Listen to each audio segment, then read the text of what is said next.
Globalização e Cidadania, por Pedro Dalari. O Brasil já chegou a 150 mil mortes por Covid-19. O que o governo Bolsonaro tem a ver com esse número, professor Pedro Dalari?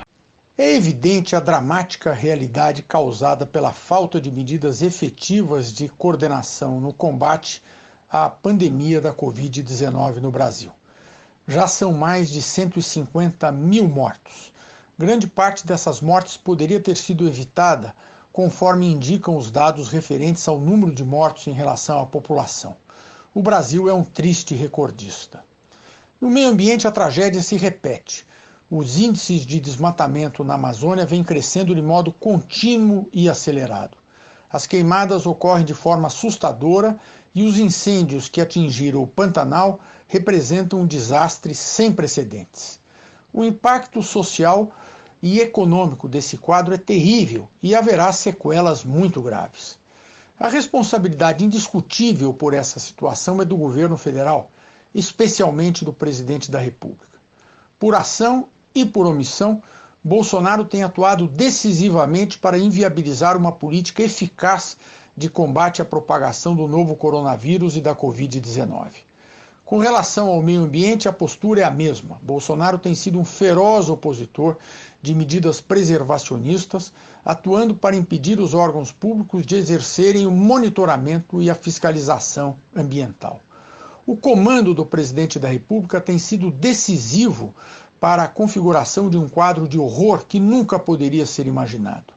Isso é perceptível no Brasil e visível no exterior, acentuando-se o isolamento do país no plano internacional. Apesar disso, a popularidade de Bolsonaro se mantém elevada e é real a possibilidade de que ele não só consiga permanecer na presidência, como tenha condições de disputar com chance de vitória um segundo mandato na eleição presidencial de 2022. O que explica isso? Como entender que, em meio a um cenário de naufrágio, o capitão do navio possa seguir no comando?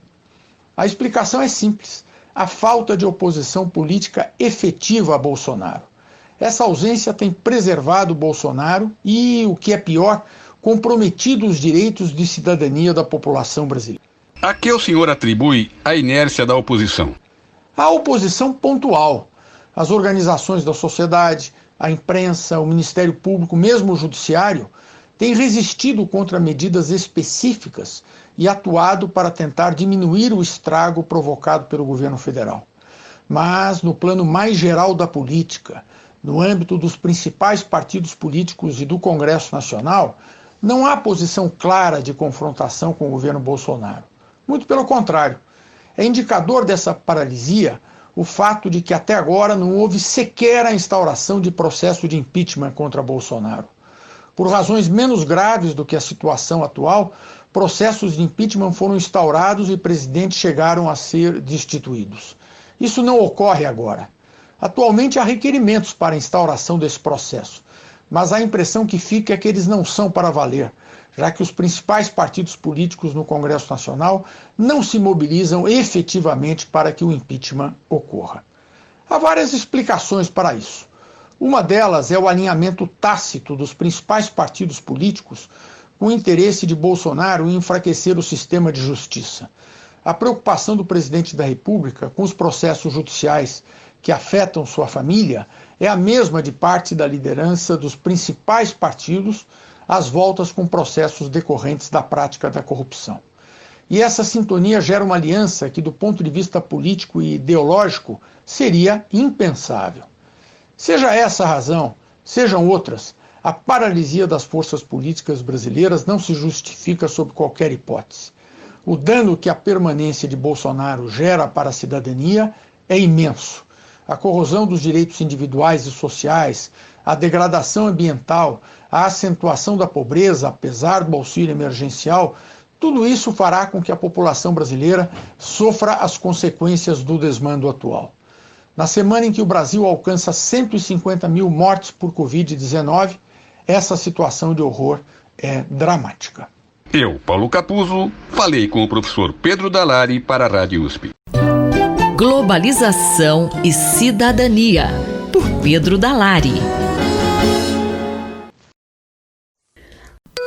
Ética e Política, por Renato Janini Ribeiro. Professor Renato Janini, a jogadora de vôlei de praia Carol Solberg se manifestou politicamente contra o governo Bolsonaro no final de uma entrevista a uma emissora de TV. Ela acabou sendo denunciada pelo Superior Tribunal de Justiça Desportiva. Atletas podem ou não se manifestar politicamente? Já faz algumas semanas que o caso da jogadora de vôlei Carol Solberg está na mídia, está com muita discussão, porque, enfim, ela diz fora Bolsonaro ao final de uma partida e estão querendo puni-la. E a grande questão é que, 2 anos atrás, 2 jogadores fizeram o número 17 em favor de Bolsonaro e não foram punidos e agora estão querendo colocar uma punição severa para ela, quando no caso deles o máximo que terão recebido. As notícias são controversas conforme o veículo que você vê, uns dizem que não receberam nada, outros que receberam uma advertência. Eu penso que a jogadora não fez uma manifestação político-partidária. Uma manifestação político-partidária, de fato, não é adequada. E é o que fizeram os outros 2 jogadores no período eleitoral, fazendo propaganda de uma forma que geralmente não é aceita, inclusive legalmente não é correta, uma vez que a lei brasileira é muito exigente, ela permite propaganda só no período eleitoral e só no horário eleitoral do rádio e TV. Quer dizer, então, você fazer a propaganda de um candidato nesse período, numa transmissão pela rádio ou TV, é ilícito, o que eles fizeram. Ilícito. No caso dela, eu creio que a manifestação foi muito mais da ordem civilizatória. Quer dizer, nós estamos tendo uma suspensão, para dizer o mínimo, de uma boa parte da Constituição. O artigo 4º da Constituição, que regula como devem ser as relações exteriores do Brasil, está sendo totalmente descumprido, como já alertaram todos os ex-ministros das Relações Exteriores, inclusive o ex-presidente Fernando Henrique Cardoso.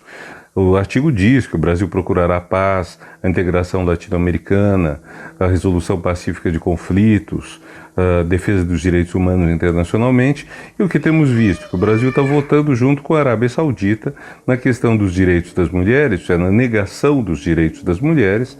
A gente vê o Brasil sendo levado a uma política de possível confronto com um vizinho, a Venezuela, quando o Brasil tem uma longa história de paz nas suas relações, tanto com os países próximos quanto com os países distantes. Então, nesse sentido, nós temos hoje uma causa que vai muito além da política, a causa da defesa da Constituição. Nossa Constituição também diz o que deve ser a educação, o que deve ser a cultura, o que deve ser o meio ambiente, e esses princípios estão sendo sistematicamente desrespeitados. Vejam, não se trata de uma pauta direita versus esquerda, ou de uma pauta partido tal versus partido qual, ou de uma pauta eleitoral. Trata-se de uma questão da civilização, dos valores que a civilização construiu e que são extremamente nobres, são extremamente importantes. Esses valores não são de uma pessoa ou de outra, são de todos nós. E existe alguma categoria profissional em que não poderia haver manifestação política ou em uma democracia todos podem dar a sua opinião política? Um esportista não deixa de ser um cidadão. E ao ser um cidadão, um esportista tem o direito de se expressar, de falar, e especialmente sobre questões de interesse geral. O que eu estou procurando dizer aqui é que, evidentemente, não se deve usar o uniforme do time ou da seleção para fazer propaganda partidária, embora muitos já tenham feito isso. Não se deve. Mas quando você está discutindo valores, quando você está discutindo uma sociedade melhor, quando você tem filhos, que é o caso da jogadora, da Carol, e você quer que esses filhos vivam num país melhor, num país em que as pessoas respirem, quando o ar que a gente respira, os rios aéreos, como assim se chama, que trazem água, são as nuvens que vêm da Amazônia, que trazem água para a nossa região do país, para o Sudeste, quando tudo isso está em risco devido a políticas que contradizem diretamente a Constituição, manifestar-se a respeito é um direito, absolutamente, e eu penso até que seria um dever das pessoas que têm compromisso com a civilização e que pensam no futuro, e pensam inclusive nos seus filhos e netos. Eu sou Márcia Vanza e conversei com o professor Renato Janini. Ética e Política, por Renato Janine Ribeiro. Reflexão Econômica, por Luciano Nakabashi. Professor, nas últimas semanas tem aumentado a incerteza com o futuro da economia. O que tem causado isso? A gente já falou várias vezes da questão da dívida, né, do governo, sobretudo federal, e está na raiz dessa atual incerteza, desse aumento da incerteza nesse momento, né, se a gente pega esses últimos dias, últimas semanas. Então a gente está passando por essa questão da pandemia. Eu acho que o mercado, de uma forma geral, os agentes econômicos já esperam, isso já está bem dentro das expectativas, de um aumento da dívida em relação ao PIB, porque o déficit em 2020 vai ser muito grande, em decorrência dos gastos com a pandemia, da queda de receita. Então isso tudo é esperado, só que o Brasil já entrou nessa crise do Covid-19 numa situação mais delicada. A gente já tinha uma relação dívida-PIB alta em relação a países em desenvolvimento, a gente estava começando a colocar a casa em ordem, e aí veio a pandemia e levou a uma situação de aumento dos gastos e da dívida em relação ao PIB. Até aí tudo bem, né? Acho que o grande problema tem sido a dificuldade em manter essa agenda de reformas que, entre outras coisas, ajudaria a controlar os gastos do governo e, consequentemente, a relação dívida-PIB. E toda uma discussão que tem surgido em relação aos gastos sociais, a gastos em infraestrutura, a não cumprir o teto de gastos em 2021 por figuras do próprio governo. Cada vez mais fica evidente que o Bolsonaro não tem dado tanto apoio para a equipe econômica, o Paulo Guedes tem ficado mais isolado. Então tudo isso acaba sendo resultado de um governo que está cada vez mais deixando de lado aquela agenda liberal e de controle de gastos, controle do tamanho do governo, e indo para políticas mais populistas. E isso tem gerado essa incerteza. Quais os resultados disso? Então os resultados, eles já estão aparecendo. Então a gente tem uma incerteza maior, a gente teve a queda da Bolsa de Valores, o aumento do câmbio, né, desvalorização do real. A gente tem alguns indicadores de expectativas que já estão começando a captar esse aumento da incerteza, intenção de investimento, e tem a curva de juros, né? Quando a gente pega a curva de juros, é a relação de juros de curto prazo, médio e longo prazo. Então está aumentando os juros de longo prazo, o que mostra essa incerteza que acaba sendo capturada pela taxa de juros, né? Quanto mais incerteza em relação à capacidade de pagamento de um governo, mais os emprestadores demandam um juros maior para compensar esse risco que está crescendo. E a situação, né, acaba sendo, na verdade, bem complexa. Porque se o juros hoje está baixo, isso tem ajudado bastante a controlar, na verdade, os gastos do governo, porque uma boa parte dos gastos acaba sendo com o pagamento de juros, né? Então, mesmo com a dívida aumentando, a gente teve uma queda, tem experimentado aí uma queda dos gastos com juros em relação ao PIB. E se essa incerteza aumenta, então você tem a questão da incerteza que impacta o prêmio de risco, que pressiona o aumento da taxa de juros, tem a fuga de capitais que deprecia o câmbio e impacta nos preços da economia brasileira, de diversos bens e serviços. A gente já está começando a ficar mais claro esse problema da inflação e, né, a inflação acaba sendo outro elemento que impulsiona o aumento dos juros. E esse aumento dos juros, nesse momento, né, a economia brasileira está recuperando lentamente, ainda esse ano vai ter uma grande queda do PIB. Então, os juros ele desestimula a economia, né? O aumento dos juros desestimula o crescimento da economia e impacta no fiscal.